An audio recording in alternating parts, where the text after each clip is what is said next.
Hi there, everyone.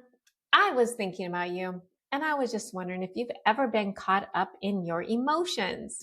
We've all been there, but what if I told you that you can master your emotions? Even though I know that emotions can be very complex, we can truly learn how to simplify our emotions and get to a place of clarity and, best of all, control.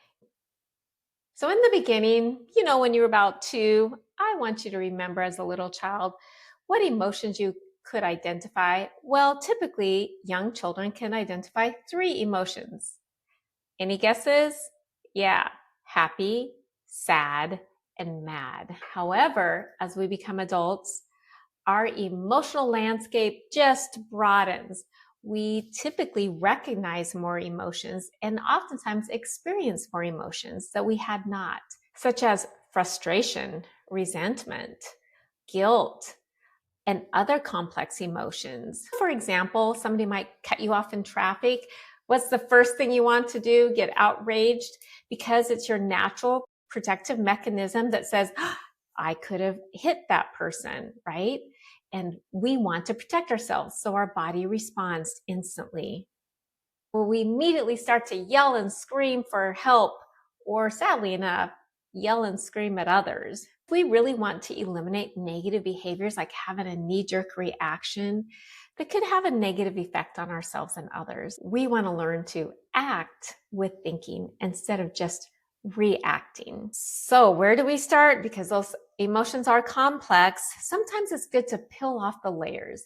We need to understand that maybe the first emotion is going to be anger, for example, like when somebody cuts you off in traffic. But what's really underneath that emotion is fear, right? Because we're afraid that we could have gotten hurt or people in our car could have gotten hurt. So peeling off and understanding those complex emotions and what is underlying is the first step. It's also very important to recognize that our emotions are not just isolated. They're a combination of our past experiences, sometimes our environment, the culture that we live in, and of course, they're greatly influenced by our thoughts. And you never know, maybe that time you got cut off in traffic wasn't just about fear of something happening. Maybe it was because you were having a bad day. Maybe it was the stress that you had on the job, or maybe it was an argument that you had earlier, or just being in a situation that made you feel somehow disrespected or dismissed. Those experiences can tie into the moment and cause us to overreact in many situations if we're not aware of them. They kind of like just boil underneath our skin like a volcano, right? Which isn't good because we never know when that volcano might erupt. Once you start recognize this complexity and know that you can simplify it, you can gain control. It does take lots of practice of working on it, and there are lots of different techniques, and I'm going to share just some of them with you today. In some of my videos, I've talked about things like mindfulness, journaling, and emotional regulation, but I want to talk about something very important today.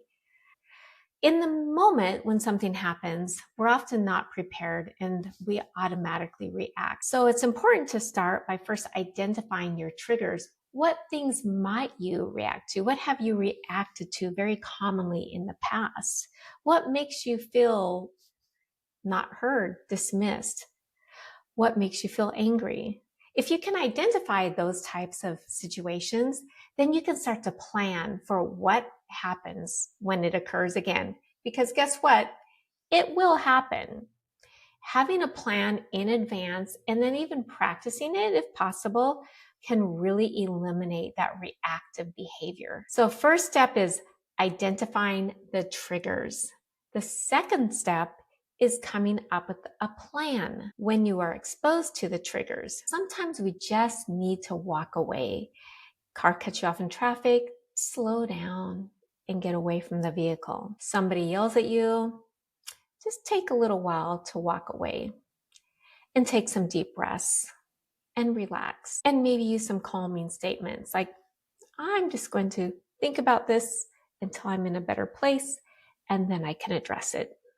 So as you can see, as we start to take our time and be prepared, our emotions don't have to control us anymore. It is so empowering when we can learn that we can control our emotions. We do not have to be overwhelmed by them.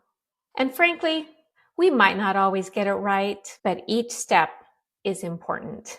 And each time you get control, it is empowering because we now know that we can simply choose how we respond to a situation instead of react. So I hope you figured out now that emotional mastery does not mean that we stop feeling.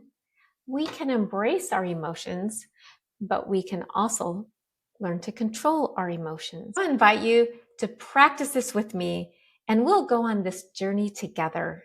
And then we can truly discover that we can have calmness and clarity on the other side of those emotions. I've experienced it for myself, but it took lots and lots of practice, and I just have to keep trying. So you keep trying too. Don't stop. And of course, if you found this helpful, don't forget to subscribe. I've got more great insights about mastering your emotions and your thoughts. Don't forget that you matter. So, of course, your mind matters.